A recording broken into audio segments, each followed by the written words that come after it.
Hi, this is Robert Scheer with another edition of Scheer Intelligence, where the intelligence comes from my guests. And the title is really appropriate for the book we're going to talk about today, The Watchdogs Didn't Bark, the CIA, the National Security Agency, and the Crimes of the War on Terror. And the authors are John Duffy and Ray Nowosielski, and they are investigative reporters.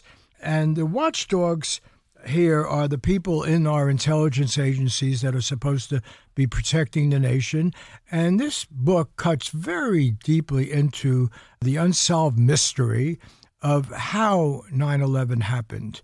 Why weren't we better prepared to prevent it? It's one of the most important events in American history. It certainly has shaped our lives in terms of a surveillance state, our rights, and everything else up to the present. And this book, I think, represents the most exhaustive and well-documented effort to get to the bottom of the whole thing. You're very careful in what you do and do not assert about 9/11, what we don't know about it, and particularly the role of George Tenet, who was then head of the CIA, and the role of the CIA in, what is the right word, obscuring the story, even keeping information from the White House, from the FBI. So give me the gist of the book. This is Ray. The book is largely about looking at this case study of the failure leading up to 9/11, the people who were involved in that failure, how that came about, and how they were successful to the present day in managing to obscure the public from really fully understanding that this was, in the words of one of our sources, really just a handful of people. And the most jarring thing is that they're still, in some cases, working today in, I guess, Trump's CIA. And we sort of document through the second half of the book what damage was done to America because they remained in their positions. This is John, and intelligence was gathered around the time of the millennium that led people in the bin Laden unit at the CIA to monitor a meeting in Malaysia. That was a gathering of these al-Qaeda figures. In monitoring this... That was in the year 2000, right? Yes, right at the outset of the year. In monitoring this meeting, they became aware of the fact that one of the attendees had a multiple entry visa to the United States. That man's name was Khalid al-Mihdhar. He would eventually be on the plane that crashed into the Pentagon. He was one of the hijackers. So this starts the whole thing there. The fact that the CIA becomes aware of this information, the bin Laden unit, counterterror center, and then all the way up to George Tenet are aware of this information.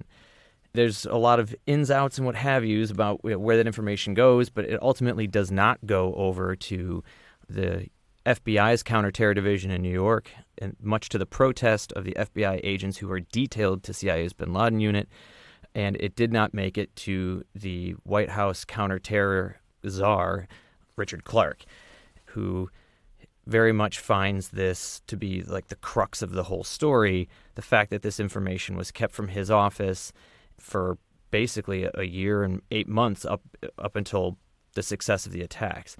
The crux is there that they had this information. These guys were coming to the country. They had just left the terror planning summit, and this information was being held close by the bin Laden unit, by the counterterror center, and by George Tenet. The reason for that is unknown. The speculation that Richard Clarke has was that George Tenet and these people in the bin Laden unit and counterterror center thought having these al-Qaeda people in the United States, they could possibly go through allied proxies in the Saudi intelligence to try to get close to these guys, monitor them, potentially find out information from them, or even try to flip them. That's Richard Clarke's speculation as to why this was kept from him for so long. Ultimately, the attack was successful, that they all just did their best to bury all this and, hope no one noticed. Let me just start off with something that was confusing to me in reading your book, because the FBI generally comes off looking pretty good in your book, and the real problem is with the CIA and to a lesser degree with the NSA. And in the San Diego story, and this is covered in the 9/11 Commission report and others, the two San Diego guys, they are staying at the home of an FBI informant at first.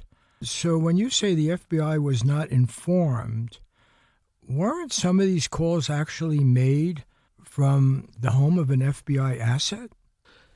It's interesting when you know, A, that according to our NSA sources, they were able to be pinged every time that Midhar and Hazmi, the two hijackers, called from that house that you mentioned in San Diego back to Yemen, that somebody in NSA was getting an alert as that was happening each time and was aware of those connections, but that the house that was being used for the phone call was that of an FBI informant, Abdussader Sheikh.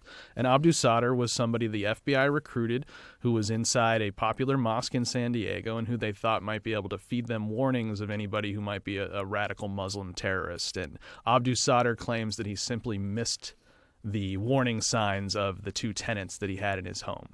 I mean, it's kind of interesting. He's not just an FBI informant, he's also a Saudi, which kind of points to Richard Clarke's conjecture, which he first laid out to us when we sat down in his office in 2009, and that was that once the CIA monitored the meeting in Malaysia, knew that these two guys were connected to bin Laden and were of interest, and saw that they were heading to the United States, in Clarke's words, they might well have thought that the best way to try to recruit these guys to feed information was not to send a blue-eyed, blonde-haired American CIA agent to go to meet them, but instead to use our partners in Saudi Arabia and Saudi intelligence, which George Tenet, the head of the CIA, happened to be very close with, to try to recruit them. So I actually focus more on the fact that this guy was introduced to this house by a gentleman who's been determined to be a Saudi agent, a guy named Omar al-Bayoumi, and that this guy then was perhaps working dually for Saudi intel and as an FBI asset. And everyone sort of focuses on, Abdussader Sheikh was an FBI asset, so that seems to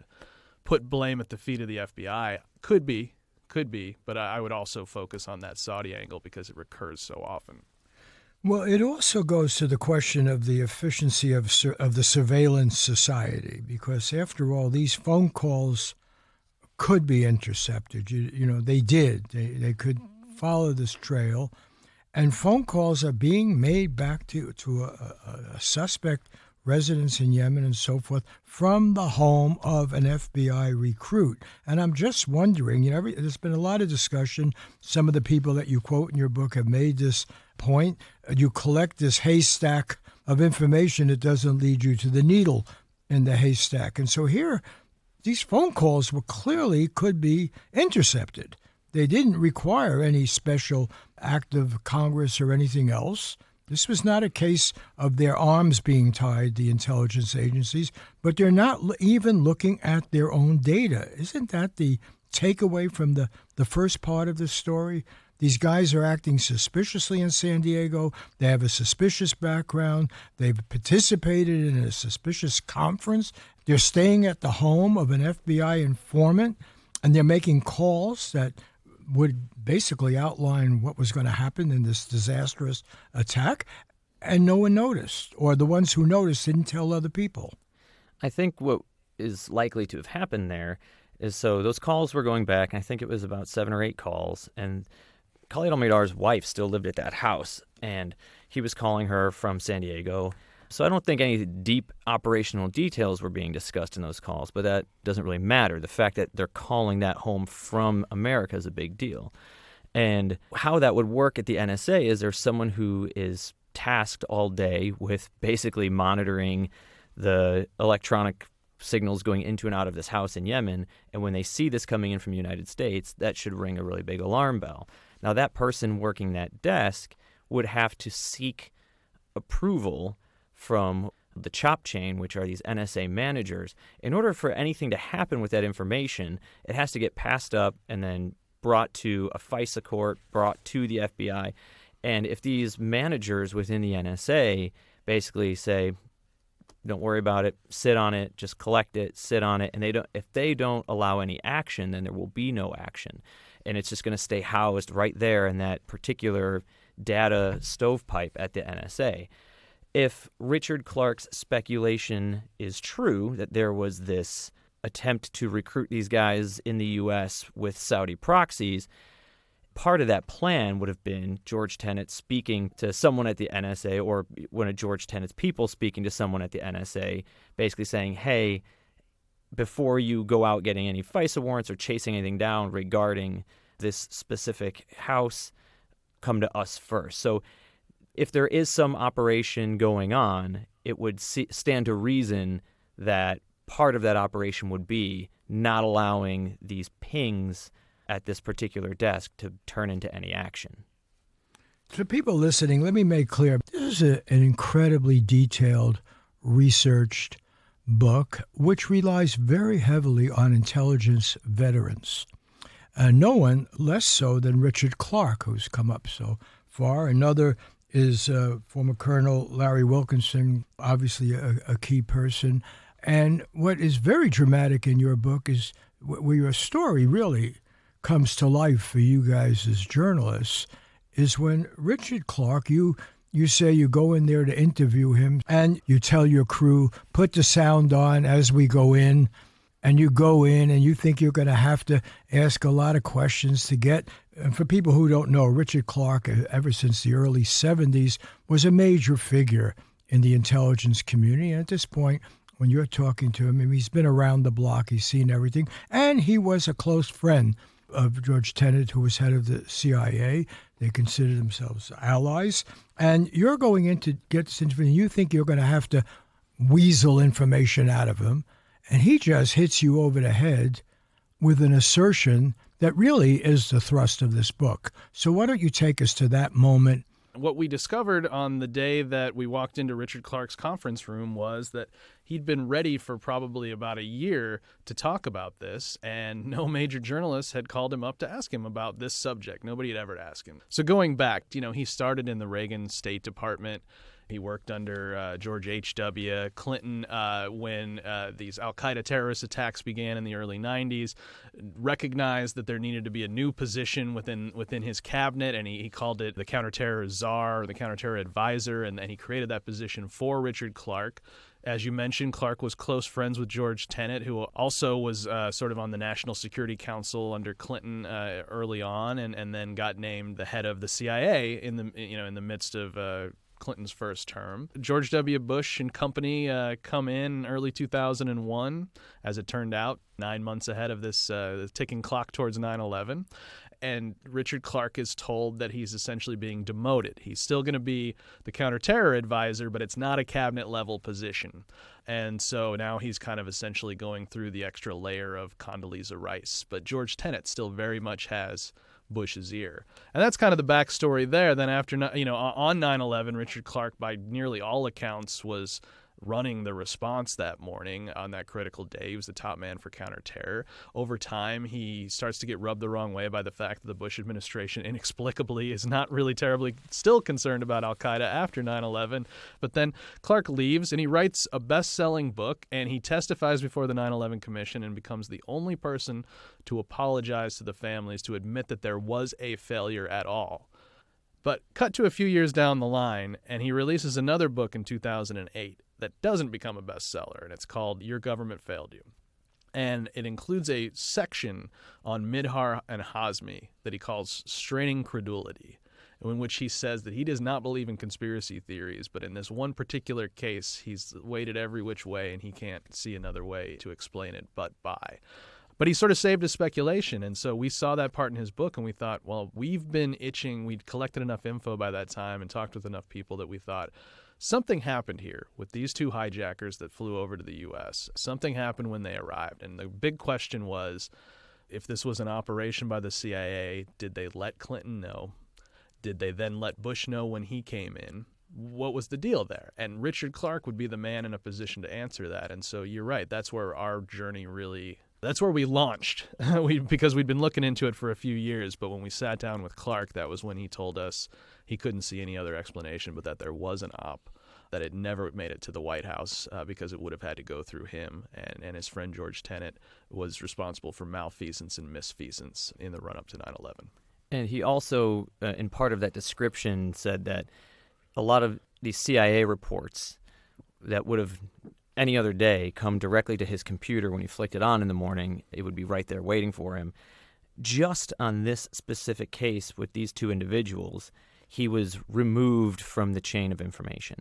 And so he felt that he was getting minutia concerning terrorism from around the world in like tiny micro detail on everything except this, and that must have meant he was intentionally pulled out of the chain by someone, and that would have taken a high-level order.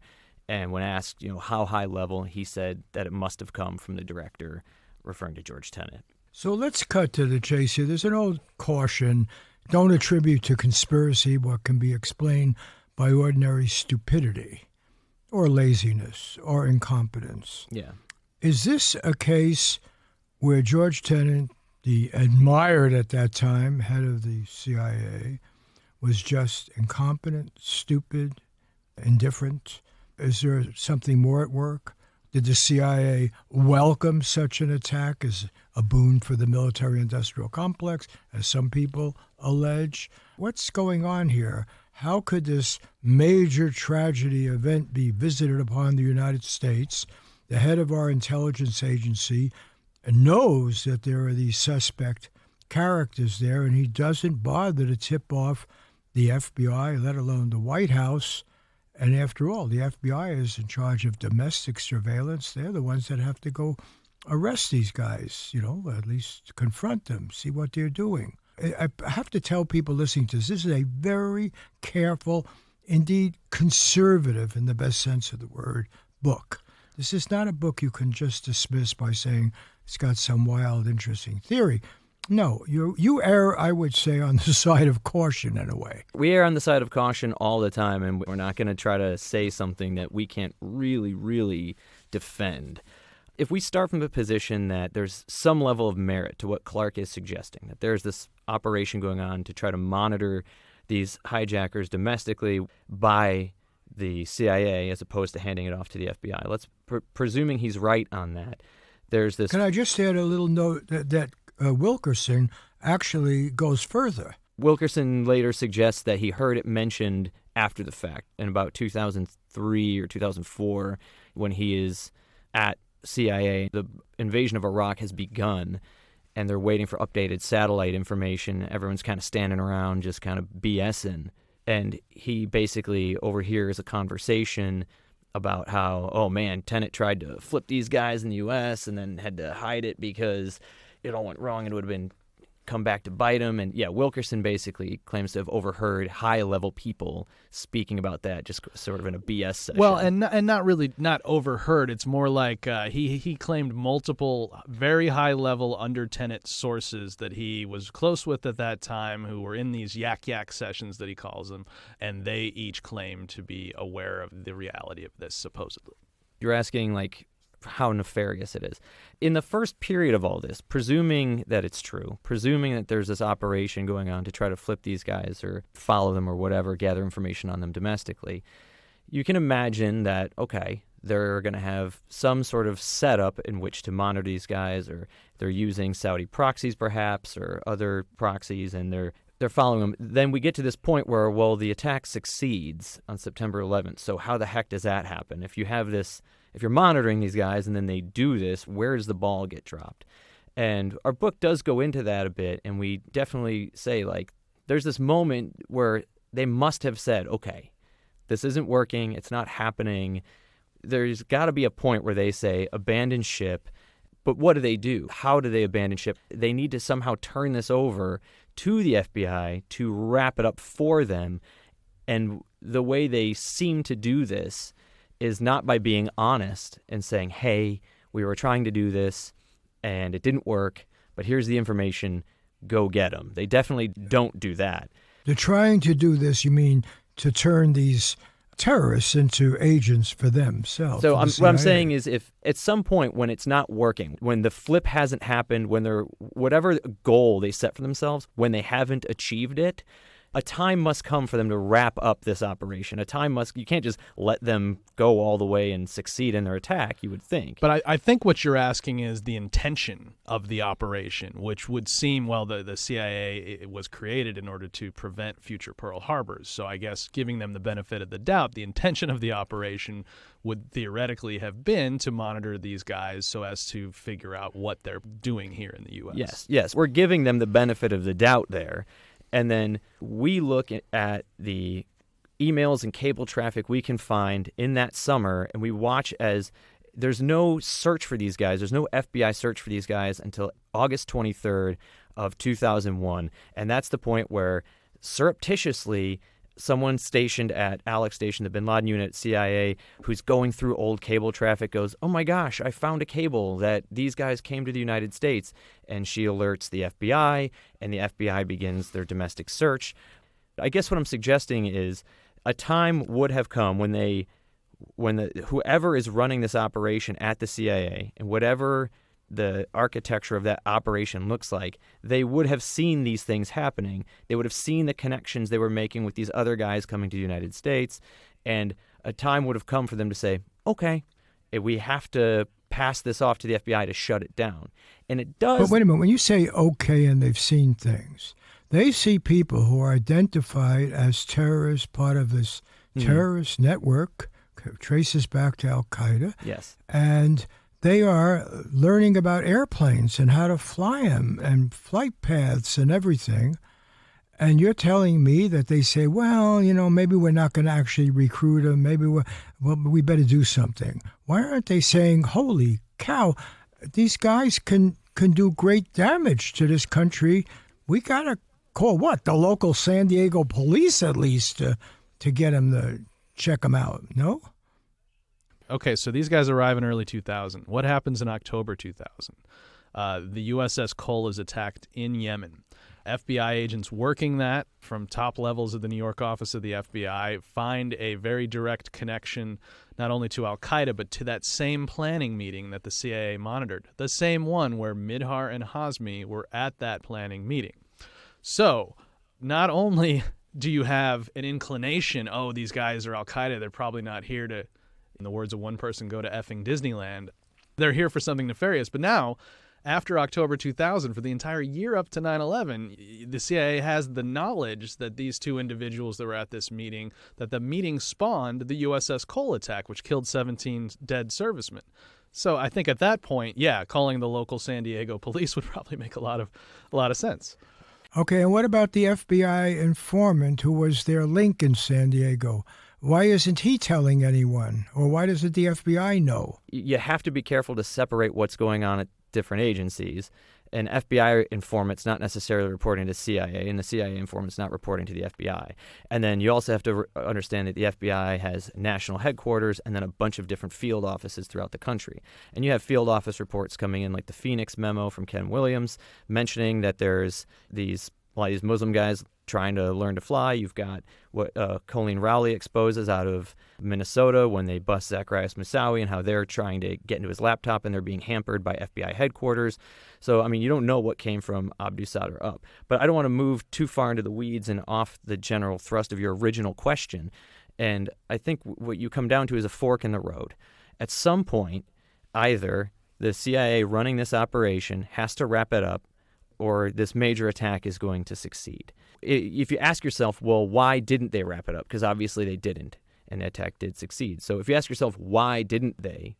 There's one potential answer, which is that they were afraid of being prosecuted because they had been running an illegal operation in the United States. So their own fear for their own lives, freedom, careers, all that stuff. For people who don't understand the law, you have to explain the CIA was prevented from running this kind of operation domestically. This is supposed to be up to the FBI. It is a crime for them to operate within the United States. And what Richard Clark told us, we don't know how much of the information, like the Phoenix memo and these other things that Duffy just mentioned, got to George Tenet. But what we do know, the existence of Midhar and Hazmi in this country should have made it to him by that point, because his own CIA counterterror office had informed the FBI in August and a search had begun.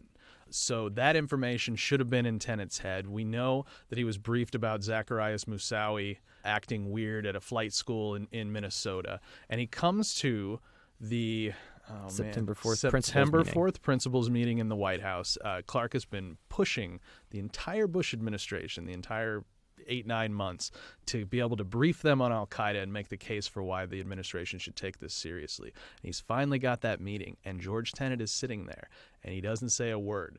And he was later asked by investigators why not, and he gave this really bizarre non-answer, which was just like, it just wasn't the right time, right place. I just can't take you any further than that. And they let him get away with leaving it at that. But Richard Clark says the reason he doesn't tell us at that point, he believes, is because Clark would have had him brought up on charges that day for malfeasance and misfeasance in withholding that information. Because remember, that would also make his people culpable for the Cole, because they would have known about the planning session for the Cole 9 months before that one happened, too.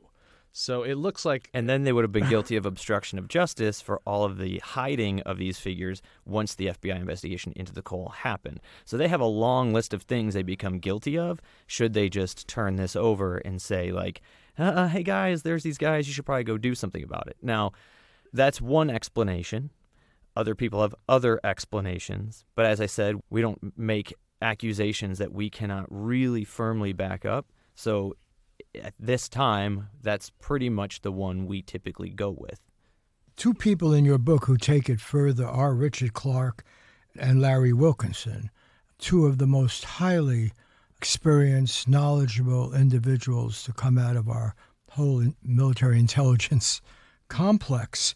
And they put it in human terms. They say they don't know how these people sleep at night.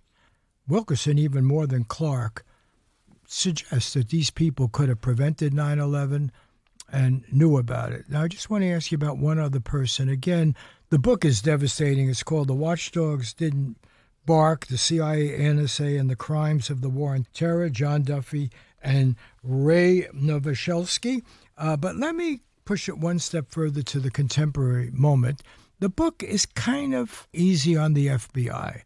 But the fact is the FBI was really the agency that should have been following these terrorists when they're in the United States.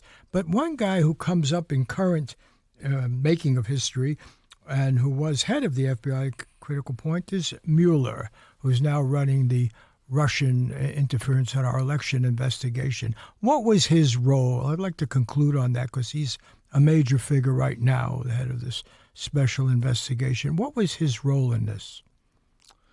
I mean, it is important to remember that the guy came in, I think it was maybe 10 days before 9/11, and took over the FBI. So he was among the CIA, NSA, and FBI. He was able to be the only one at the leadership helm in the post-9/11 days and months who you couldn't really lay any culpability at his door for any kind of failure. Remember, the CIA director, George Tenet, he's right at the table with the president. He's a cabinet-level guy.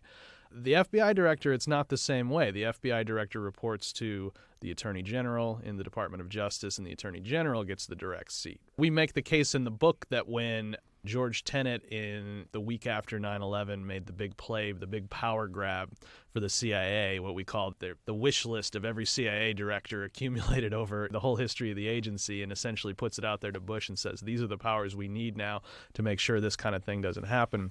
He gets his green light. Mueller, on the other hand, well, a couple things happen. For one thing, the stories that the CIA is better at keeping their skeletons hidden for a while. So the first stories that come out that start to paint a picture of blame regarding 9/11, they're all pointing towards the FBI.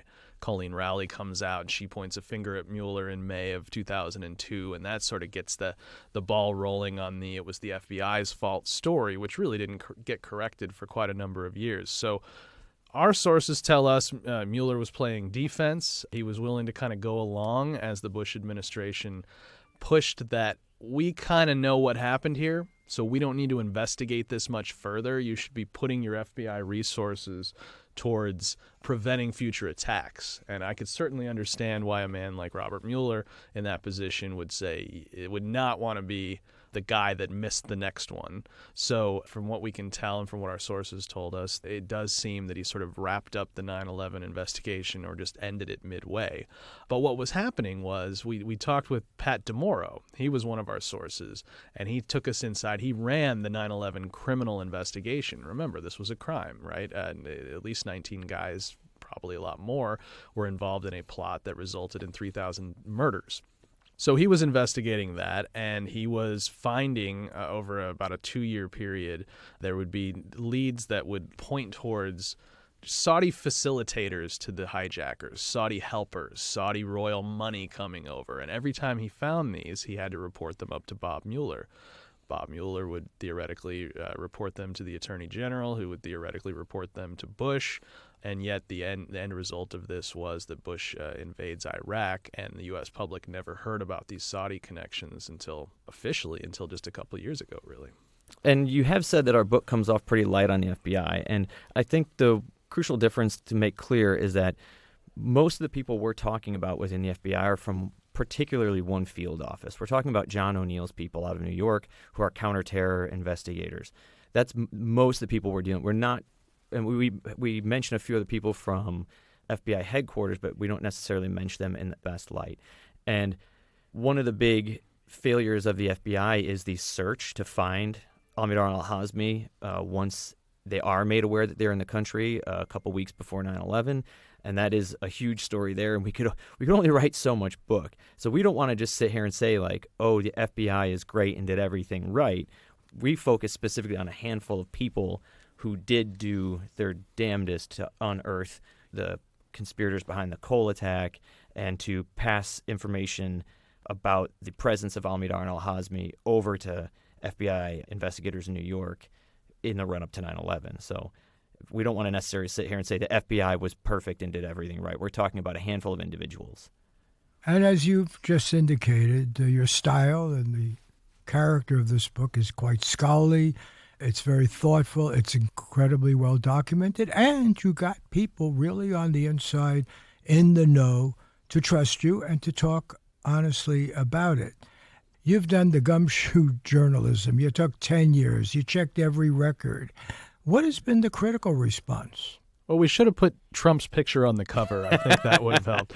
That's a pretty profound observation in a way, because there's a whole bunch of people now who think all of our troubles in this country started and will end with Trump. Yeah. And it really whitewashes everybody else.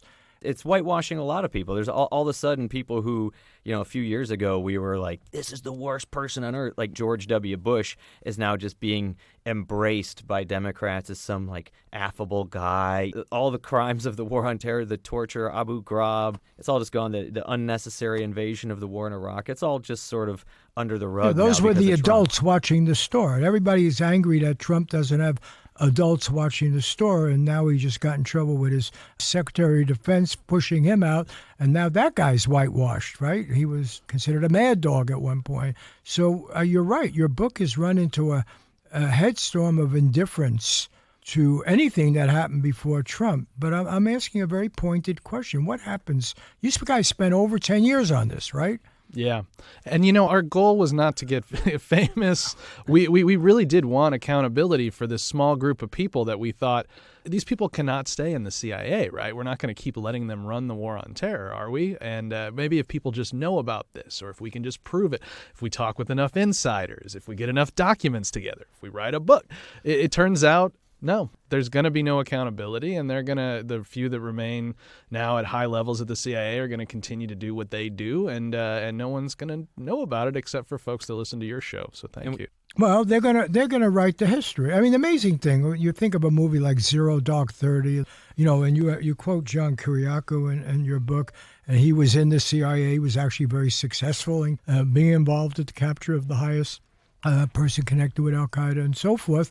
And they spun a myth that the torture worked and you needed torture and blah, blah, blah. And it basically went unchallenged. So these people who either lied or just lied by not talking even to the FBI or the White House, they get to control the narrative. And then a book like yours comes out, and I'm asking a very serious question. What has been the response of the New York Times, the Washington Post? We're still waiting to hear what the Washington Post and the New York Times think. We've gotten a lot of praise from people who have read it, but we're not getting any really major national or international reviews. Well, one thing we like to do, you mentioned Zero Dark 30, and the main character played by Jessica Chastain is sort of an amalgamation of a handful of people who did work at the CIA, most prominently a woman by the name of Alfreda Bukowski, who is mentioned very prominently in our book. We want people to know her name, Alfreda Bukowski, because it's a name that was sort of an open secret in the media in, New York, Washington for many, many years. Her involvement goes from the pre-9/11 period there at Alex Station through torture and drone killings, and we want to make sure that her name gets out there so she can't hide in the shadows. Her name was never mentioned in any media until it came out on our website. It was 11 years, 10 months from the first alleged crime she'd committed that we documented until her name came out on our website. We just like to throw her name out there every once in a while to make sure more and more people hear it. That should be enough to inspire people to get a copy of The Watchdogs Didn't Bark, the CIA, NSA, and the Crimes of the War on Terror. It's written by John Duffy and Ray Nowosielski. It's a very, very important book. This is the yeoman journalistic work on the story, and it's informed by people on the inside who really witnessed it and were shocked by what they saw. High-level people. So I recommend the book. I want to thank you guys for coming on. Okay, that's it for this edition of Scheer Intelligence. Our engineers at KCRW are Kat Yor and Mario Diaz. Our producers are Joshua Scheer and Isabel Carrione. I'm Robert Scheer, and we're doing this broadcast from the University of Southern California Annenberg School for Communication and Journalism, where Sebastian Grubar, as he often does, has made the show work. And